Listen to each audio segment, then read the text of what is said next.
हम लोग आहुतियां देते हैं ना,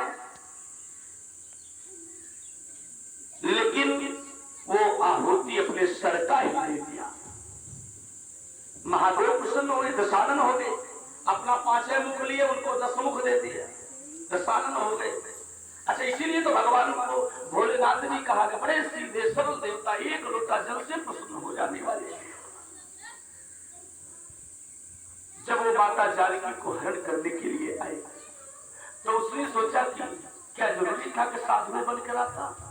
अरे वो मायावी था, विद्वान शास्त्र सब विद्याओं में निपुण था, लेकिन उसने साधु का ही वेश धारण किया, क्योंकि भगवान राम भी बन सकता था, उसे कोई टेंशन नहीं थी, रेखा से बाहर निकालने के लिए राम भी बन सकता था, लेकिन साधु बन करके गया। लेकिन जानता था कि भगवान कभी झूठे नहीं होते, इसलिए भगवान का स्वरूप उसने धारण नहीं किया। और साधु का इसलिए धारण किया क्योंकि हर साधु साधु नहीं होते, कोई पहन करके बना है और कोई मन से बना है। इसलिए मेरे भाई बहन, पहचानना बड़ा कठिन काम हो जाता है। पहचानने के लिए माता जानकी भी पहचान सकती थी उनको, लेकिन साधु का रूप देख करके उनके मन में कुछ भाव आया ही नहीं। तो इसीलिए हमने कहा कि बनना आसान है, मानना बड़ा कठिन है। तो बनना है तो मन से मानिए गुरु को, और शरीर से रिश्ता नहीं जोड़ा जाएगा। साधु हरिदानंद जी भैया मेरे कहते थे कि ये शरीर गुरु नहीं बनाता, ये शब्द गुरु नहीं बनाता, जो हम बोल रहे हैं जब भी बनाएगा तो ये मन बनाएगा, और मन का रिश्ता बड़ा ही मजबूत होता है। गुरु बनाने के लिए ना किसी को कुछ देना होता है, ना खर्च करना होगा। अब उम्र की भी जरूरत नहीं है कि अभी तो हमारी 20 साल की उम्र है, हम कैसे गुरु बनावे के खातिर अभी बड़ी उम्र है। अभी दादा की उम्र पहुंचा बंदा सागर ठाकुर द्वारा नहाए किया, जब गुरुमुख हो भोज भंडारा करवाई, पूरा गांव खिया इतिहास लेके रफीगंज तक दौलताबाद पूरा लेके खिया सबके। लेकिन दादा की उम्र तो उतनी हो गई, लेकिन कौन जानता है इस शरीर का क्या भरोसा है, कब जाना पड़ जाए इस संसार को छोड़कर, तो फिर मनुष्य का जीवन हमारा सार्थक नहीं होगा, निरर्थक चला जाएगा। एक भैया से किसी ने पूछा कि भैया आपकी उम्र कितनी है? तो भैया ने बताया कि मेरी उम्र तो 3 वर्ष है। कितना? 3 वर्ष, 3 साल। बोले भाई काहे मजाक कर रहे हो, आप लग रहे 45-50 साल के। बोले कि भैया लग रहा हूँ, ये शरीर या उतने की है, लेकिन मेरा मन, जब मेरा जन्म है ना, ये शरीर का नहीं, मेरे मन का जन्म जब हुआ तो 3 वर्ष हुआ। मैंने 3 वर्ष पहले गुरु को अपना गुरु बनाया और मैं गुरुमुख हो गया। यही जन्म मेरा तो सार्थक गया, बाकी तो सब बेकार चला गया। सारे जितना आज तक मैंने जिया वो सब निरर्थक चला गया। तो सार्थक तो मेरा 3 वर्ष की शरीर है। अब कहते हैं ना कि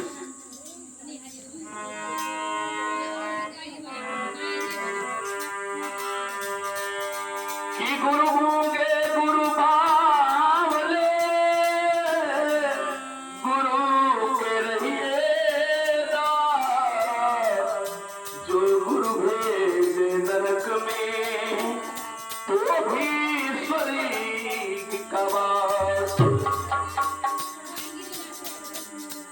अपने गुरु के वचनों पर भरोसा करना शिष्य का पहला कर्तव्य होता है।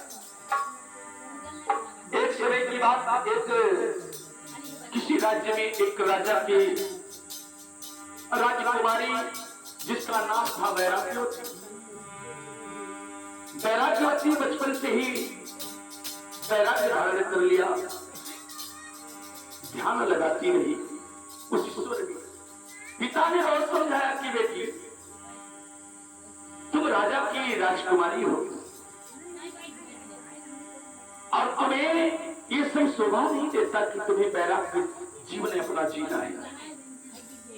उसने कहा कि पिताजी मैं उस भगवान से प्रीत लगाई हूं, ये दुनिया में कुछ नहीं रखा है कि प्रीत लगा लो शिव गुरु से जिनका दिया यह चोला है। ये दुनिया वाले क्या देंगे, बस देने वाला भोला है। कहा गया ना कि दाता एक राम भिखारी सारी दुनिया। अब भिखारी भिखारियों से क्या लेना, जो देने वाला है उससे मांगो ना। धीरे धीरे वैराग्यवती का जीवन उम्र बढ़ने लगी और उसने साधना में अपने मन को, तन को, सब कुछ ईश्वर के समर्पित कर दिया।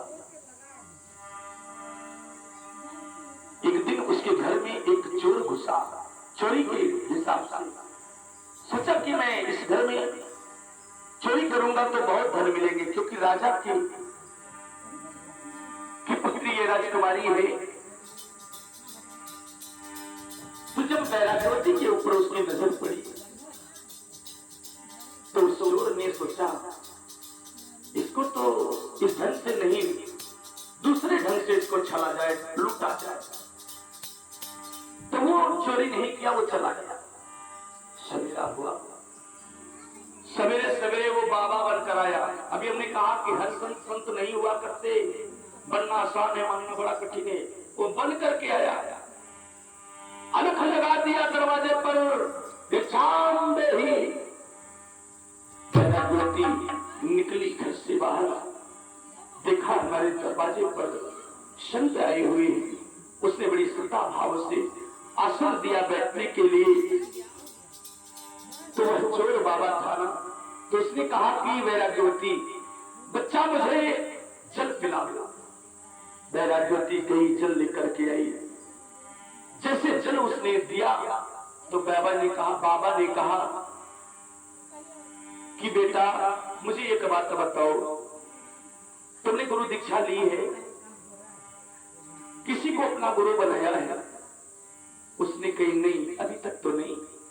तब बाबा ने कहा तब हम तुम्हारे हाथ का जल नहीं ग्रहण करेंगे, हमको पाप लगेगा। हम तुम्हारे घर से बिना जल पिए ही वापस चले जाएंगे, इसलिए हम तुम्हारे हाथ का जल ग्रहण नहीं करेंगे। वैराग्यवती ने सोचा, बाबा तो जाने लगा। वैराग्यवती ने सोचा कि मेरे दरवाजे पर एक संत आए और वो भी जल पिए बिना चले जाएंगे तो मुझे घोर पाप लगेगा, क्या करूं? तो उसने आवाज लगाई कि बाबा ठहरो। बाबा रुका। वैराग्यवती ने कहा बाबा कि मैंने गुरु नहीं बनाया तो क्या हुआ?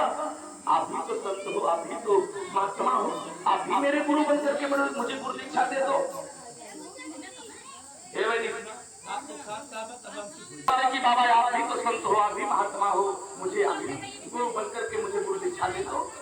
तब चोर ने कहा अब बात वाली। बोले कैसे?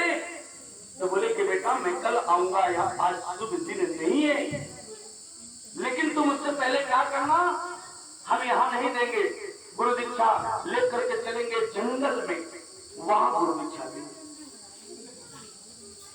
वैराग्यवती से उस चोर बाबा ने कहा कि देखो तुम्हारे पास जितने भी जेवर होंगे, आभूषण होंगे ना, सबको पहन कर चलना।